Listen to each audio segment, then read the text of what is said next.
we're having a second panel session. This is an opportunity for advertising to speak back. Leon is managing director in the UK and Southern Europe actually for SpotX, and as a result works with a number of leading publishers and broadcasters across the region, and helps them manage in particular their video inventory and also to obviously maximise advertising. Leon's had over 10 years of digital advertising experience and has worked for companies including Brightroll, Rubicon Project, MySpace, and AOL's advertising.com. I will come over and join you guys, but I think it's really important to sort of set a little tone here. At the beginning, Juan, you talk very much in the context of time to migrate from ad revenues over to content revenue. Not everybody obviously is going to entirely agree with you. I obviously first, Leon, want to give you an opportunity to respond with your views.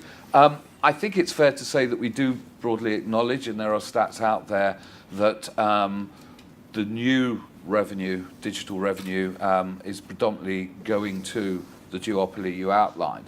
So whilst we continue to see advertising revenues digitally grow, and yesterday obviously we saw that video now outstrips banners in terms of its contribution towards display revenue. Rightly, I suppose we have concerns that all revenue growth is, as I say, well, 89% of revenue growth is going or suggested to be going to Facebook and Google. But Leon, perhaps if we could kick off, you work every day, and obviously a lot of the conversation has been biased towards news here, but you work with a number of publications, not only news publishers and broadcasters, but also a number of the leading special interest publications or digital publishers here. What trends are you seeing, and what's your response perhaps to Juan and his suggestions that we should reduce our dependency on advertising? It sounds like I'll be out of a job in 2018. No, I think a lot of what Juan was saying was correct in that there's going to be a value exchange, and if you're going to be offering content as a publisher, you need to be getting something back from that, and data is a great component of that. As I said, I think paywalls play a role, but they're never going to play the entire role, and ultimately advertising is here, and I think it will continue to play a pivotal role for publishers. And you've seen that across all other terms of media. Broadcasters clearly still rely heavily on advertising, as well as a number of other models. People have talked about Netflix a lot today. I think it's worth remembering that Netflix is actually a couple of years old, still losing money. Is that a sustainable model in 5 years' time? It's still yet to see. I mean, I think the service is fantastic, and consumers are going to want it, but at some point, there's going to be margin pressures, there's going to be a call from investors to start actually making money and making more money, and then suddenly, what's a great way to do that?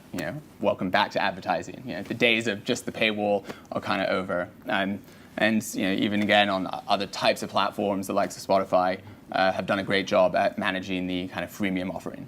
A really strong ad-funded product as a free offering that has great functionality. They've introduced audio advertising, video advertising, and then of course as the premium product at the end for users that want to kind of take it to the next level. So I'm definitely clearly biased in the situation, but I think that advertising has a key role to play for publishers and will continue to be kind of one of their bigger revenue line items.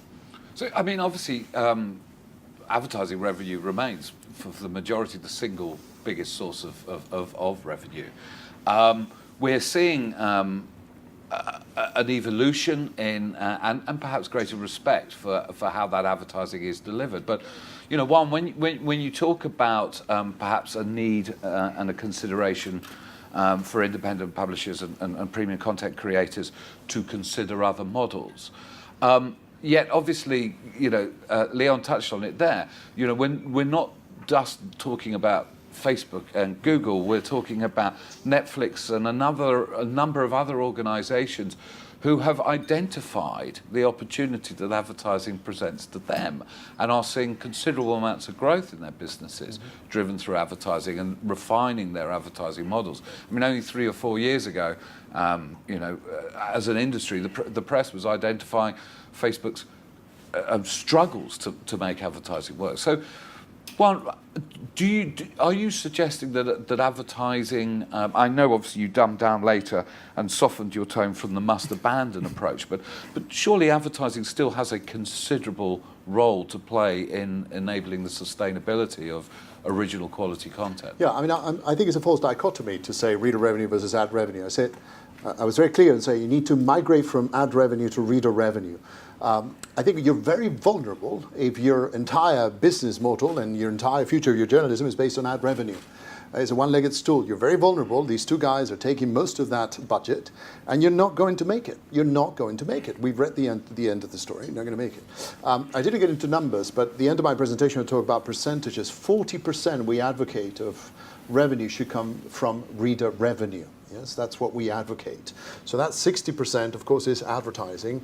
That also part of the 60% could be events, could be so many things. But at the moment, you're all very dependent on ad revenue.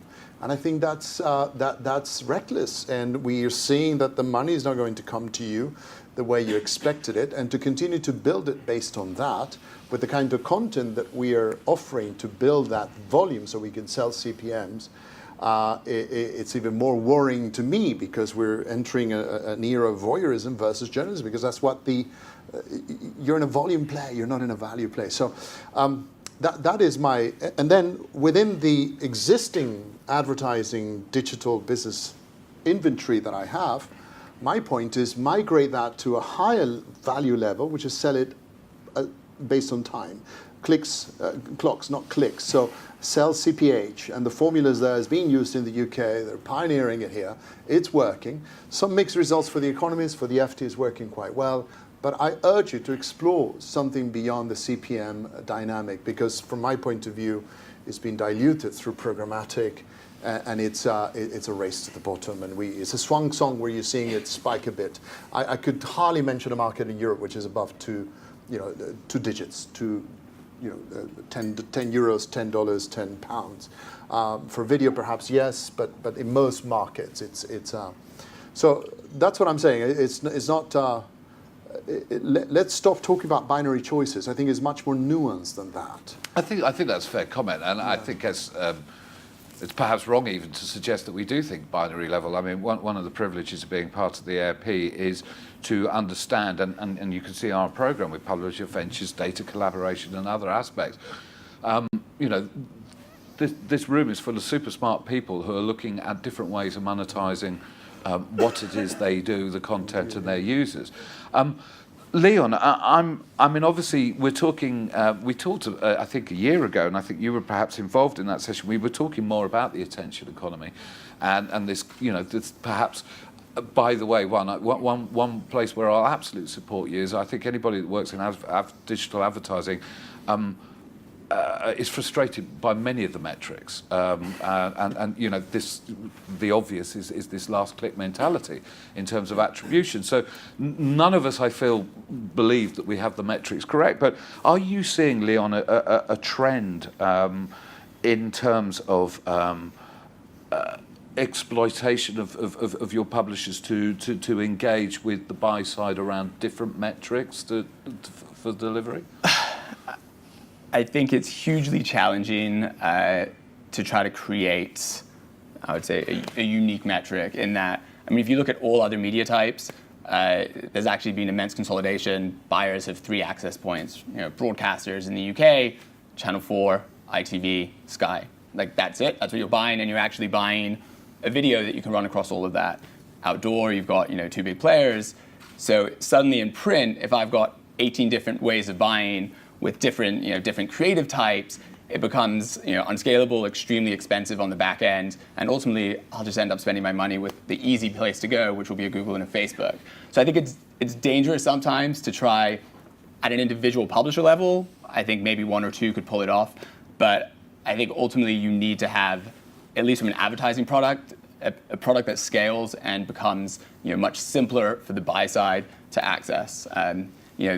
The buy side's under more and more pressure, and therefore they're just going to be trying to cut back on their own costs, which means they're looking for more effective way, more efficient ways to buy. So I do think that it's somewhat, can be somewhat dangerous to try and sway too far, too far from the curve, unless you really are that kind of leading publisher that can do that and can drive that attention and I audience. agree. Certain verticals and certain environments, news, obviously, a lot of what we talked about this morning, I think it's fair to say, I continue to feel the emphasis has been around news, and I think some of the things that we've heard people talk about that you can try and test work more relevantly within that environment. But something you touched on, it's again one of these conversations, do you have the divine right to be able to publish content? You touched on earlier the fact that if your content isn't unique enough or interesting enough, then don't publish. But the reality is that there is a lot of content produced, for example, around special interests. That may be mountain biking, it may be motorbiking, it may be automotive, any of those kind of areas. And in terms of the difficulties there, if they start putting their content behind a paywall, then obviously the challenge is people will just go to the other where it's free, because elements of that content are very similar, although there will of course be unique values. But do you Leon, see how publishers who occupy a certain vertical or sector, are they able to differentiate in terms of the advertising models and solutions they offer as well? Yeah, I actually think they're well placed in that, if you're a car site, ultimately you're going to get every single car advertiser because there's only so many places you can go. But then you also have a fantastic audience, and that's where that data and repackaging that and starting to tap into other other advertisers that may not be as endemic to your kind of your content itself. And of course, again, if it's a niche vertical, you're probably going to have users more willing to kind of sign up and actually give you that data or give you kind of other bits and pieces about them that you can then use for whatever model, whether that's, as I said, advertising to other verticals or going into the events business or doing something else that you can tap into. So I think the special interests are, again, well placed. The problem with all of that is there's probably a cap on the amount of revenue you can earn in general. So if you have ambitions to be a kind of multi-million, billion-dollar empire, you're probably not going to be doing that off the back of a bike magazine. But if you own a huge portfolio of them. Yeah, but I mean, if I may, I mentioned we also do this book, Innovation in Magazine Media, and I believe you're well represented by Dennis Publishing. I love what Dennis Publishing is doing. Their model is, we'll make money from the marketplace. So we own the niches, inch wide, mile deep, but their business model is at the bottom, the transaction. So I own this vertical and so on.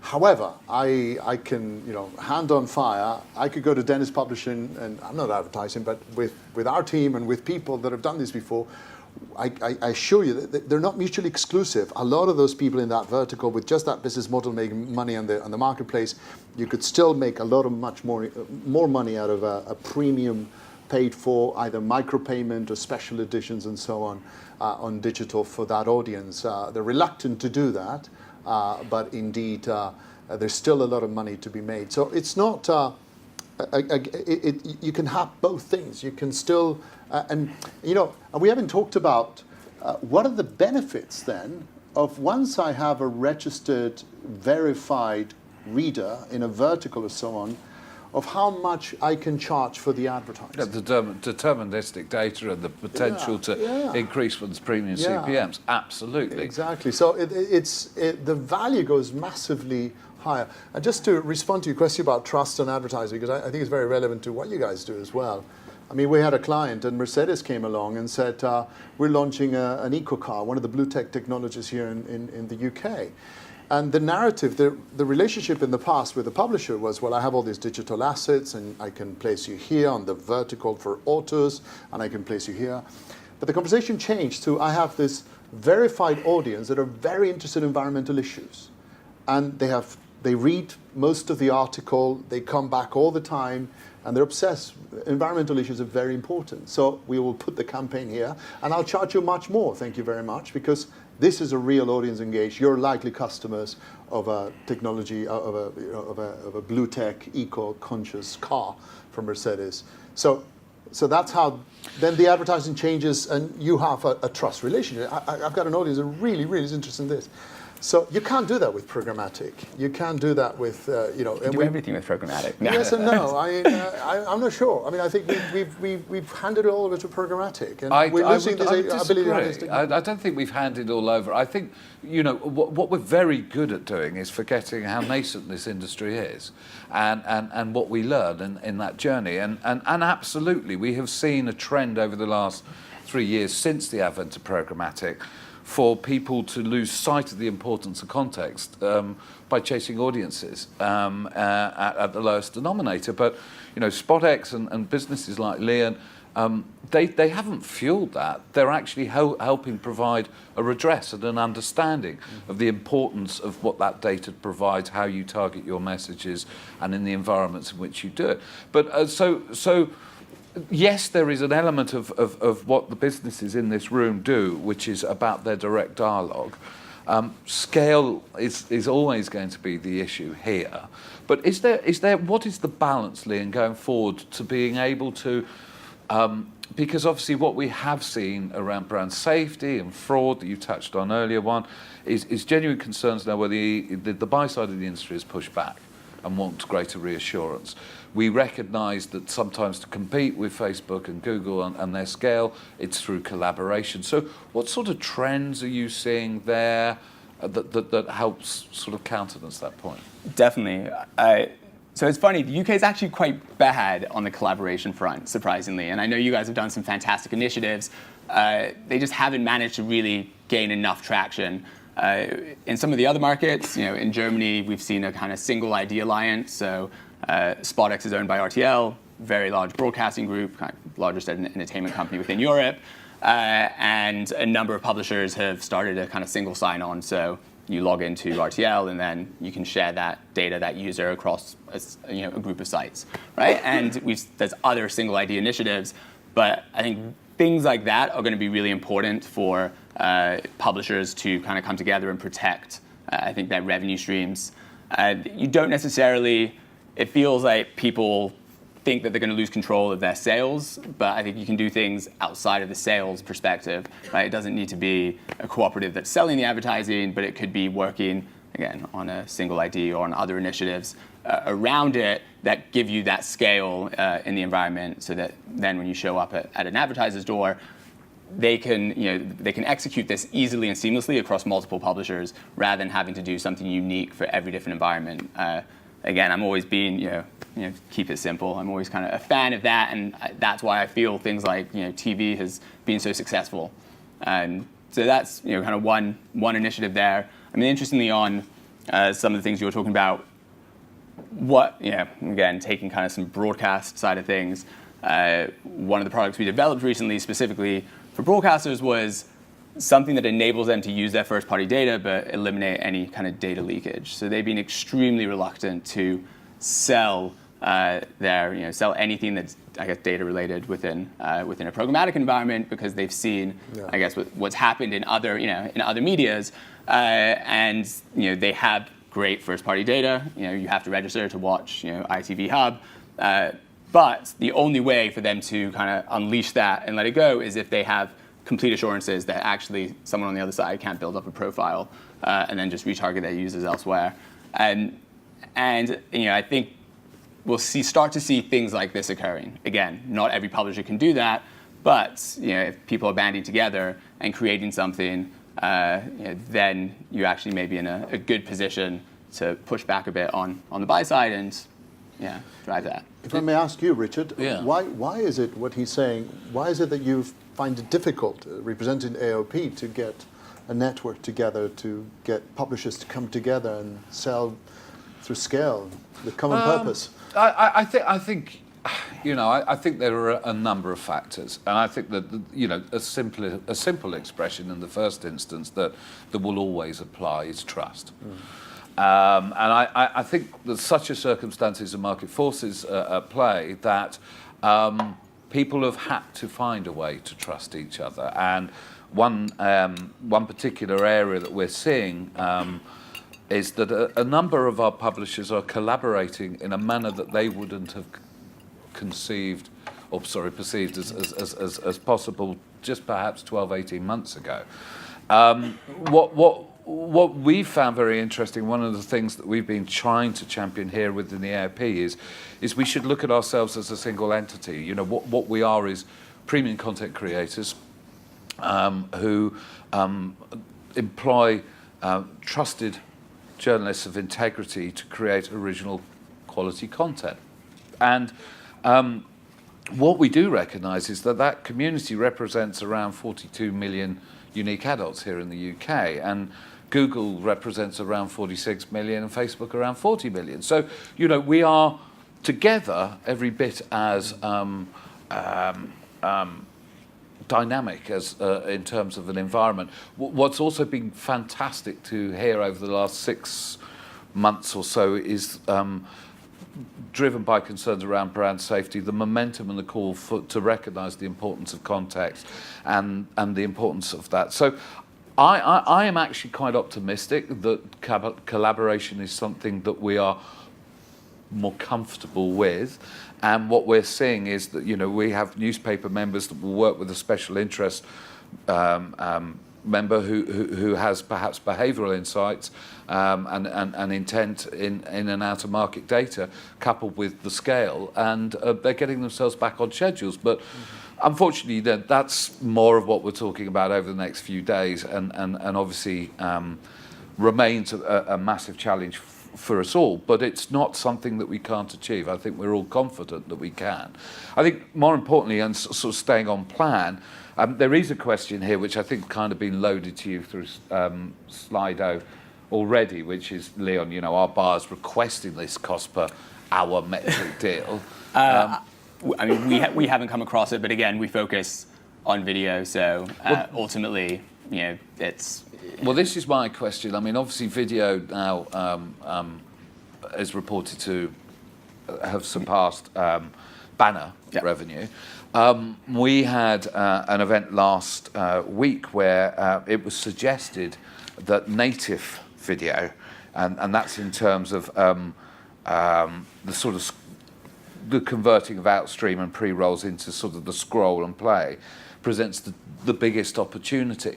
Do we see that whilst addressing some of those concerns about dependency on advertising and perhaps the programmatic's suggestion from some quarters that programmatic has driven down CPMs, do we see that there is potentially a resurgence in more quality premium inventory in environments?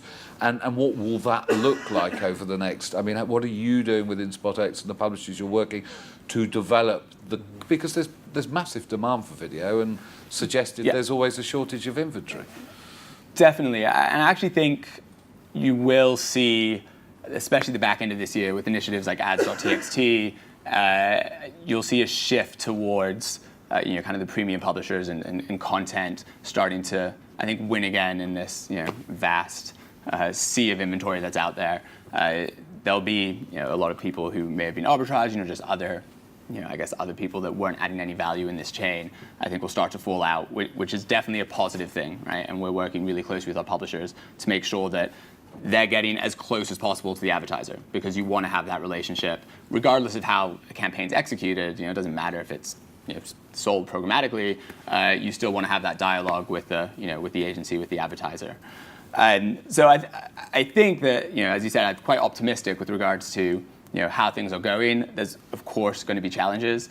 I mean, funnily, when you mentioned things like, you know, native video in the feed, it's a good, I think that's a good way of almost piggybacking off one of the big platforms' ads. So if buyers are used to buying something in a way across these platforms at scale, then you know what? If I can introduce that unit on my own site, I can tap into those budgets. Because again, I don't have to ask them to recreate something. And as a part of my strategy, it's not going to be all of it, but as a part, I think that's a good way, you know, to get some of those budgets, especially if you can make it work from a user experience, right? Which is always going to be key and fundamental here.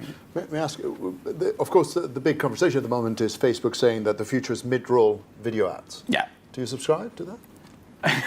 I don't. I mean, it's going to be a part of. If you've got, but they're saying it's going to be it because the pre-roll is too, you know, is you know the people are dropping out and so on. Well, they're saying it's it because nobody's intentionally going to the piece of content on Facebook. You're scrolling down, so if the only first thing you see is an ad, then you're just going to continue scrolling. So they're trying to kind of suck you in with whatever it is, a minute of video, and then put the ad in front of it, and then get you to go. If I'm a publisher and I'm actually driving users to an area where there's a video, and intentionally, I'm intentionally clicking to view something, I think it's a very different experience. So I mean, and it has huge implications in terms of how you produce video, because you have to find a place to break it, too. So it doesn't, oh, here's footage of this guy robbing a bank, but okay, we'll put it here and then we'll put it out. So it's just a bit. But I think it's really interesting. You're hearing YouTube as well saying mid-roll. So I don't know. I said I think it's different if it's the discovery. I think is going to be where the difference is there. And as I said, Facebook, of course, they've got very much skin in the game here to be pushing the mid-roll unit because no one's scrolling their newsfeed intentionally clicking on a video. It's just something pops up that algorithmically catches your interest, and then they need to keep you tied in for long enough to then make you watch that ad. And until such time they all independently verify their data, how are we to believe anyone's seen that mid-roll anyway? Who knows? But I think what's important is that we continue to respect the fact that we need to treat users better. I think as an industry we've learnt that, and I think that the entire advertising experience and the future of advertising depends on how eloquent the solution becomes going forward. Are there any other particular questions from the floor that anyone would like to ask? Yeah, Dylan? Well, I've just seen the question there about GDPR, and the point that was occurring earlier that Leon alluded to was that sometimes publishers are reluctant to put their best data break audiences into the programmatic sphere because that data has a habit of going away into other people's pots. But surely GDPR is going to stop that happening and allow publishers to commit more to those premium pieces of, well, surely, hopefully. Would you agree? Well, I think GDPR, it's really how I don't know if it's necessarily going to stop that data leakage component. I mean, I think it will do it will do something for it. If you move in towards the world of e-privacy, I think that definitely eliminates it, although it may eliminate a number of other advertising models as well. And I mean, I think it's it's a first step. A lot of that just is how people treat the data, right? And it's almost just it carries on from what's been a number of other laws that have been in place. And it feels like I know one of the questions was being is it going to should publishers be worried about GDPR?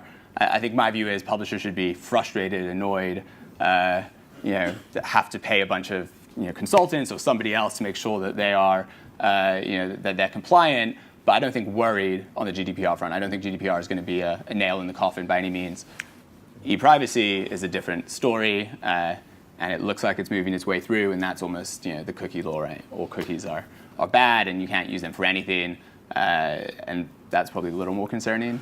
But GDPR obviously is absorbing a lot of time, but I think our general view is that it's actually an opportunity for premium content providers to regain perhaps some of that ownership around that data, to revisit the terms by which that data is managed. The second question is still kind of data, but a different kind of data usage. Is video bandwidth not too expensive?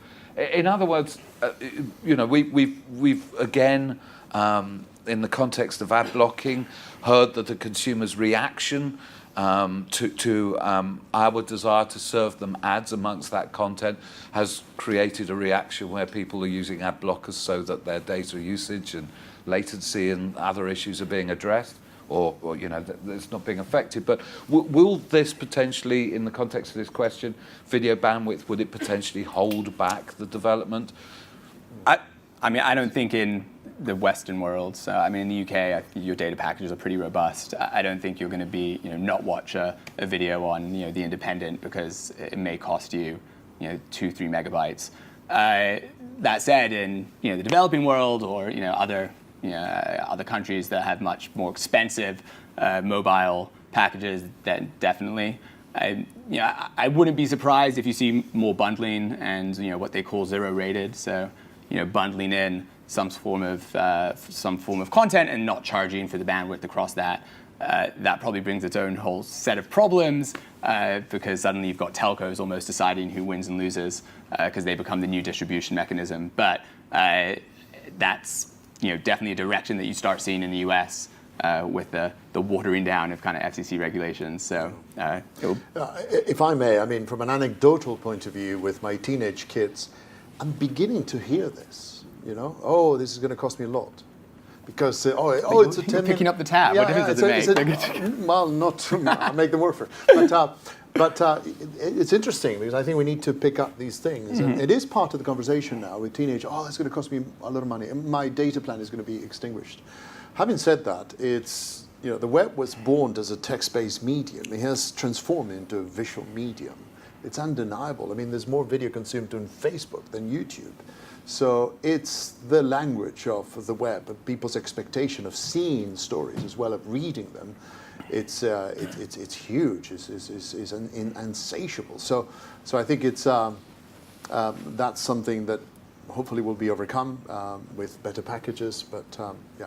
Well, I mean, we were talking about when ad blocking became the phenomenon that it really did or is. We were talking in the context of needing to move from that implicit agreement with the user to a more explicit one. What you've just touched on there, just that not show, and it was mentioned earlier. I think when Christian came up, he said, we do a really good job at not actually celebrating how wonderful our news and content creation is. There is some fantastic things that people do in the world of advertising. There is the ability to be able to access phenomenal content thanks to advertising. But is this all part of this continued education process? And how do we address that responsibility? I mean, I'm certainly buoyed by the fact that 12 months ago we were talking about consumer behaviour that is slides that you're showing and Nick was showing perhaps are being contradicted now about the fact that this younger generation of 25-year-olds actually see it quite natural to take out a subscription with something. But do we still need to educate people about that value exchange, the importance of advertising if they want things to be free, and whose responsibility is that? I don't think it's a responsibility of the news publishers at all. I mean, their responsibility is to keep communicating. Journalism is worth paying for, and we do this journalism and look at it. And this is an example throughout the year. We broke these stories, and that's it. The fact that you must accept advertising, that's sort of. I know the case of Axel Springer. They were very vocal about it. If you ad blockers, you have to pay. And with Bild, it's worked in Germany. But I don't think that didactic works in an Anglo-Saxon mentality. I think it works in a Germanic, Teutonic, thou shalt pay. But I don't think it would work here. And again, the biggest problem is I keep saying we're trying to close a door that has been open for 20 years. So it's very difficult to try to pretend you can just slam it and just sort of through education and so Interesting, though, that 20 years ago, there was a general consensus amongst the people that created the content that would be available digitally that they would play by that rule. It would be an ad-funded, free content access internet world that we would live in. I think the nuance is that we equated free with open. Yeah, and if you were paid for, you were not open, and people. So perhaps AOP, someone going along those lines that we're still open, but you have to pay because we're worth paying for. But again, unless you have content worth paying for, it doesn't matter what you say. Take in the ads. You still will not be able to rebuild the business or sustain the business through an ad-only model. Okay. I mean, just on that, I think it's going to be very hard for any one publisher to break that 20-year kind of mold. Which is why I think you have to play, you have to collaborate, you've got to do it together. Well, interesting, the people that made that decision 20 years ago, have largely stuck to that. It's been, if you like, the disruptors that have come on since that have undermined that model or the ability for us to all operate on a level playing field. We should close now. There is one more question that I would like you both to have a quick read and an answer to. But and also, it's timely to point out that when we reconvene here in about 20-25 minutes, it is the continued conversation around ad blocking. So some of what we've touched on, hopefully in more detail. So question to both of you, is the growth of apps and the decline of the open web bad news for digital publishers? And will Snapchat and Apple News and the likes help break the duopoly or make it worse? Simple. In a sentence. In a sentence, I mean, the second bit, I mean, Apple, I know Apple very well. I've worked with them, and they're in it for the money. Yeah, they really do not feel that they need to save journalism like Google has understood that they need to help save our industry to save themselves. So they're not in, so they will charge for the content no matter what. And what's most disturbing about Snapchat, I'm not sure, but in terms of Apple and Amazon, these two, it's another middleman, yeah? And Apple is saying to Facebook, if you go through their platform, it's 30%.